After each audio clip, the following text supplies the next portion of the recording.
বাংলা মাধ্যমের ছেলেমেয়েরা এক ভয়ানক সমস্যায় ভোগে। সেই কথাটা হলো ইংরাজিতে কথা বলতে না পারা বা ইংরাজিতে কমিউনিকেশন স্কিল না থাকাটা সমস্যা। প্রকৃতপক্ষে দেখতে গেলে একটা মিসকনসেপশন বা একটা ভ্রান্ত ধারণা মূলত এই সমস্যার সৃষ্টি করেছে। ভ্রান্ত ধারণাটা কি? যে 3 মাসের একটা কোর্স করব বা 6 মাসের একটা কোর্স করব কম্পিউটার শেখার সাথে সাথে, এবং আমি ইংরাজিতে কথা বলতে শিখে যাব। এই যে একটা মিসকনসেপশন বা এই যে একটা ভ্রান্ত ধারণা সব থেকে বেশি ক্ষতি করেছে ইংরাজিতে কথা বলার ক্ষেত্রে। তার কারণ যখন আমরা ভাবতে থাকি যে ইংরাজিতে কথা বলা 3 মাসের মধ্যে হয়ে যাবে বা 6 মাসের মধ্যে হয়ে যাবে, তখন আমরা ভাবতে থাকি এ আর কি বড় কথা, এটা তো 3 মাসের কাজ। কিন্তু বাস্তব যেটা সেটা হচ্ছে 3 মাসে বা 6 মাসে ইংরাজিতে কথা বলা শেখা যায় না। This is the harsh reality. তার থেকেও বড় সমস্যার বিষয় হলো প্যারেন্টসরা অনেক সময় এই সত্যটা উপলব্ধি করতে পারেন না। ফলস্বরূপ কী হয়? একটা ছেলে বা একটা মেয়ে, একটা ছাত্র একটা ছাত্রী হাই স্কুলে উঠে যায়, 5ম শ্রেণী, 6ষ্ঠ শ্রেণী, 7ম শ্রেণী, এমনি করে করে এইচএস পর্যন্ত উচ্চ মাধ্যমিক দিয়ে দিল, কিন্তু ইংরাজিতে কথা বলার তার প্রবৃত্তি করে উঠল না। তাদের মনে অবশ্য একটা আশা থাকে যে মাধ্যমিক দেওয়ার পর যে 3 মাস সময় পাবো, সেই 3 মাসে আমি ইংরাজিতে কথা বলাটা শিখে নেব, কারণ এটা তো 3 মাসের বিষয়। বা উচ্চ মাধ্যমিক দিয়ে, কারণ উচ্চ মাধ্যমিকে আবার পড়ার চাপ বেশি, মাধ্যমিকে আবার পড়ার চাপ বেশি, উচ্চ মাধ্যমিকের পর যে 3 মাস পাবো সেখানে আমি ইংরাজিতে কথা বলাটা শিখে নেব। কিন্তু এই প্রত্যেকটি যে চিন্তা ভাবনা রয়েছে যে 3 মাসের মধ্যে মাধ্যমিকের পর শিখবো, এই যে 3 মাসের মধ্যে শিখে নেবো উচ্চ মাধ্যমিকের পর, এই প্রত্যেকটি জিনিস ব্যর্থতার একটা পরিচয় বা ব্যর্থ হয়ে যায়। কেন এটা হয়? তার কারণ আমাদের একটা মূল জিনিস বুঝতে হবে। ইংরাজিতে কথা বলা মূলত একটা ভাষা শেখা। আমরা গ্রামার জানি, আমরা ব্যাকরণ জানি, আমরা ইংরাজি পড়তেও পারি, আমরা ইংরাজি লিখতেও পারি, কিন্তু ইংরাজি বলতে গিয়ে আমরা আটকে যাই। ইভেন আনফর্চুনেটলি, দুর্ভাগ্যক্রমে এই সমস্যাটা যারা ইংলিশ অনার্স করছে, যারা ইংলিশ এমএ করছে, তাদের মধ্যেও রয়েছে। মানে তুমি লিখতে পারো, তুমি গ্রামারও ইংরাজি জানো, কিন্তু ইংরাজিতে কথা বলতে পারছো না। তার সমস্যাটা হয়েছে কোথায়? সমস্যাটা হয়েছে স্কুল লেভেল থেকে। যখন আমি স্কুলে পড়ছিলাম তখন থেকে যদি এটাকে আমি শিখতাম তাহলে এটা এতদিন ঠিক হয়ে যেত। কিন্তু আমি কি করেছি? আমি ওই যে আশা রেখেছি যে 3 মাসের মধ্যে হয়ে যাবে বা 6 মাসের মধ্যে একটা কম্পিউটার কোর্স করার সাথে সাথে আমি ইংরাজিতে কথা বলাটা শিখে যাব, এই যে একটা ভ্রান্ত ধারণার মধ্যে আমি পড়েছিলাম, সেই জন্য আজ ভুগছি। যারা ইংরাজিতে কথা বলতে পারেন মূলত তারা বিষয়টা বোঝেন যে ইংরাজিতে কথা বলাটা 3 মাসের ব্যাপার নয় বা 6 মাসের ব্যাপার নয়। ইট টেক্স লঙ্গার টাইম, মানে আরও বেশি সময় লাগবে। ইংরাজিতে কথা বলা একটা 3 বছর 4 বছর পর্যন্ত সময় লাগতে পারে।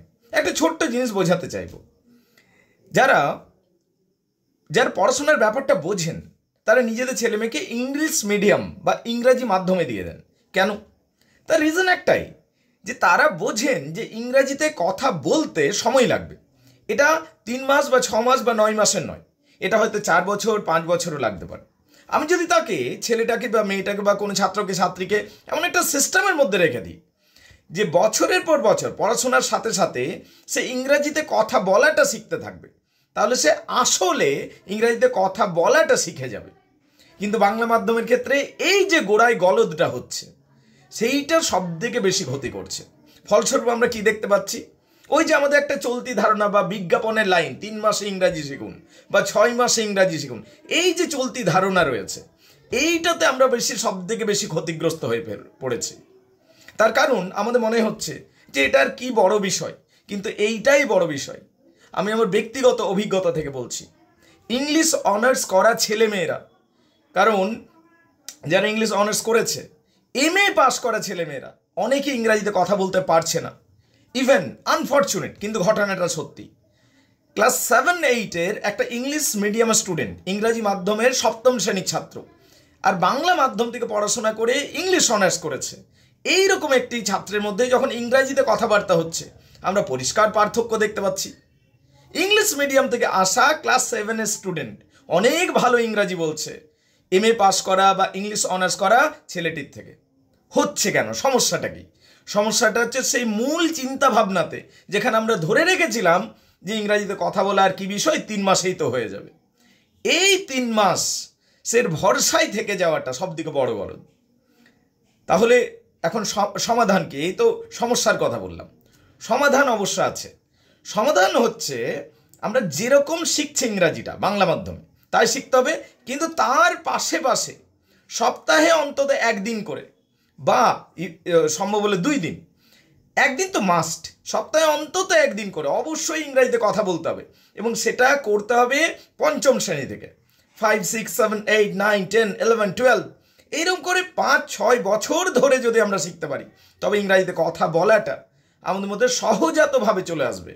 মানে ইংরাজি মাধ্যমে ভর্তি না হয়েও, ইংরাজি মাধ্যমে প্রবেশ না করেও বাংলা মাধ্যম থেকে কি করে ইংরাজিতে কথা বলতে পারবো তার একটা ব্যবস্থা হতে পারে। তাই বলবো, সস্তার বিজ্ঞাপনে মাথা না ঘামিয়ে বাস্তবটা বোঝার চেষ্টা করতে হবে যে এটা একটা ভাষা শিখতে সময় লাগে। যারা আমার ভিডিওটা দেখতো, বিশেষ করে কলেজের ছেলেমেয়েরা যারা ইংলিশ অনার্স করেছো, MA করেছো, বা কোনো না কোনো বিষয় থেকে পড়াশোনা করেছো, তারা কমেন্ট করে জানাবে যে আমি কতটা লজিক্যাল বা সত্যি কথা বলছি, বা আমার মন্তব্যের সাথে তোমরা কতটা সহমত, বা যারা পড়াশোনার ব্যাপারটা বোঝো তারা অবশ্যই কমেন্ট করে জানাবে যে এইটা কতটা সত্যি কথা বলছি। হোপফুলি তোমাদের যাই মতামত হোক, তোমাদের হোক, কারণ স্টুডেন্টসদের বলছি, আর আপনাদের যারা শিক্ষিত বা আমার থেকে বড় রয়েছেন তারা ভিডিওটা দেখেন, they can make also comment, তা আপনারাও কমেন্ট করবেন এবং মতামত প্রকাশ করুন বিষয়টার উপর। তার কারণে আমি দেখছি ভালো রেজাল্ট হয়ে 70% রেজাল্ট, 90% রেজাল্ট, 80%, 70% রেজাল্ট মানে ইংলিশ অনার্সের ক্ষেত্রে, which is a good marks, ঠিক আছে। কিন্তু মাধ্যমিক উচ্চ মাধ্যমিকে 90 অ্যাবভ, এত ভালো রেজাল্ট করেও কিন্তু ইন্টারভিউ করতে গিয়ে সাক্ষাৎকারের সময় মার খেয়ে যাচ্ছে ইংরাজিতে কথা বলতে পারছে না বলে। এবং এইটা একটা বড় সড়ো সমস্যা। তাই আমার মনে হলো বিষয়টা নিয়ে আলোচনা করা দরকার। আমি আলোচনা করলাম। Please comment and share your opinion guys. Thank you very much indeed.